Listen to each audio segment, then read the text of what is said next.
राधे कृष्ण दोस्तों। एक रोज रास्ते में एक महात्मा अपने शिष्य के साथ भ्रमण पर निकले। गुरुजी को ज्यादा इधर उधर की बातें करना पसंद नहीं था।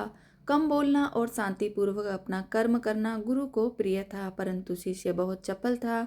उसे हमेशा इधर उधर की बातें ही सोचती। उसे दूसरों की बातों में बड़ा ही आनंद आता था। चलते हुए जब वो तालाब से होकर गुजर रहे थे, तो उन्होंने देखा कि एक धीवर नदी में जाल डाले हुए है। शिष्य यह सब देख खड़ा हो गया और धीवर को अहिंसा परमो धर्म का उपदेश देने लगा। लेकिन धीवर कहाँ समझने वाला था। पहले उसने टालम टोल करनी चाहिए और बात जब बहुत बढ़ गई तो शिष्य और धीवर के बीच झगड़ा हो गया। यह झगड़ा देख गुरुजी, जो उनसे आगे बढ़ गए थे, लौटे और शिष्य को अपने साथ चलने को कहा एवं शिष्य को पकड़कर चले गए।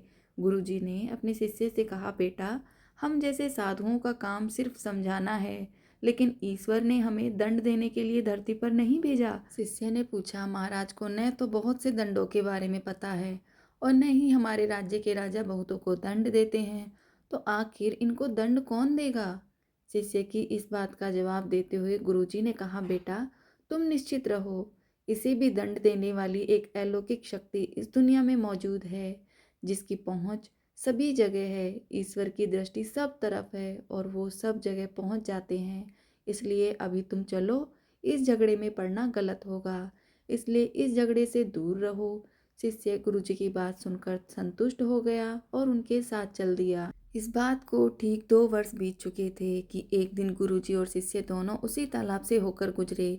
शिष्य भी अब 2 साल पहले की वह धीवर वाली घटना भूल चुका था। उन्होंने उसी तालाब के पास देखा कि एक चुटियल सांप बहुत कष्ट में था। उसे हजारों चींटियां नोच नोच कर खा रही थी।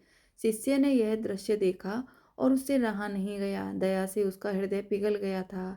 वह सर्प को चींटियों से बचाने के लिए जाने ही वाला था कि गुरुजी ने उसके हाथ पकड़ लिए और उसे जाने से मना करते हुए कहा, बेटा, इसे अपने कर्मों का फल भोगने दो। यदि अभी तुमने इसे रोकना चाहा तो इस बेचारे को फिर से दूसरे जन्म में यह दुख भोगने होंगे, क्योंकि कर्म का फल अवश्य ही भोगना पड़ता है।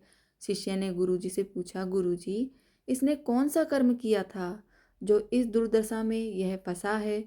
गुरु महाराज बोले, यह वही धीवर है जिसे तुम पिछले वर्ष इसी स्थान पर मछली न मारने का उपदेश दे रहे थे, और वह तुम्हारे साथ लड़ने के लिए आग बबूला हुआ जा रहा था। वे मछलियां ही चींटी हैं जो इसे नोच नोच कर खा रही हैं। यह सुनते ही बड़े आश्चर्य से शिष्य ने कहा, गुरुजी, यह तो बड़ा ही विचित्र न्याय है। गुरुजी ने कहा, बेटा, इसी लोक में स्वर्ग नरक के सारे दृश्य मौजूद हैं। हर क्षण तुम्हें ईश्वर के न्याय के नमूने देखने को मिल सकते हैं। चाहे तुम्हारे कर्म शुभ हो या अशुभ, उसका फल तुम्हें भोगना ही पड़ता है। इसीलिए ही वेद में भगवान ने उपदेश देते हुए कहा है, अपने किए कर्म को हमेशा याद रखो।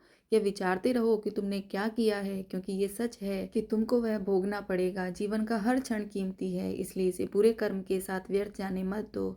अपने खाते में हमेशा अच्छे कर्मों की बढ़ोतरी करो, क्योंकि तुम्हारे अच्छे कर्मों का परिणाम बहुत सुखद रूप से मिलेगा।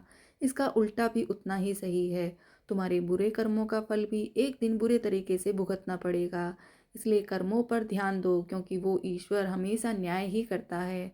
शिष्य गुरुजी की बात स्पष्ट रूप से समझ चुका था। वह 100% सच है कि ईश्वर हमेशा सही न्याय करते हैं और उनके न्याय का सीधा संबंध हमारे अपने कर्मों से है। यदि हमने अपने जीवन में बहुत अच्छे कर्म किए हैं या अच्छे कर्म कर रहे हैं, तो उसी के अनुरूप ईश्वर हमारे साथ न्याय करेंगे। यह जीवन हमें इसलिए मिला है ताकि हम कुछ ऐसे कार्य करें जिसको देखकर ईश्वर की आंखों में भी हमारे प्रति प्रेम झलक उठे।